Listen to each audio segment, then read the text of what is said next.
കിട്ടുമെന്നൊക്കെ കർത്താവ് തരുമെന്നൊക്കെ ഒരു ഉറപ്പ് നമുക്കുണ്ട്. കാത്തിരിക്കാൻ നമ്മൾ റെഡിയാണ്. കർത്താവ് അധ്വാനിക്കുന്നുണ്ടെന്ന് അറിയാം.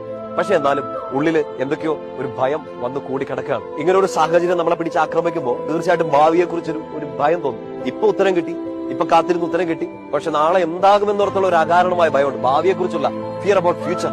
അങ്ങനെ ഒരു സിറ്റുവേഷനിലൂടെ നിങ്ങൾ കടന്നു പോവാണെങ്കിൽ വായിക്കേണ്ട വളരെ ശക്തമായ മറ്റൊരു വചനാണ് ജെറമ്യാ പ്രവാചകന്റെ പുസ്തകം 31:16. അവിടെ കർത്താവ് ഇങ്ങനെ പറയുന്നുണ്ട്, കരച്ചിൽ നിർത്തുക, കണ്ണുനീര് തുടയ്ക്കുക, നിനക്ക് നഷ്ടപ്പെട്ടതൊക്കെ തിരിച്ചു വരും. നീ കയ്യിൽ നിന്ന് വഴുതിപ്പോയി എന്ന് വിചാരിച്ചതല്ല, കർത്താവ് തിരിച്ചു വരും. എന്റെ അവസാനം ഇങ്ങനെ പറയുന്നുണ്ട്, നിന്റെ ഭാവി പ്രത്യാശാഭരിതമാണ്. Your future is filled with hope.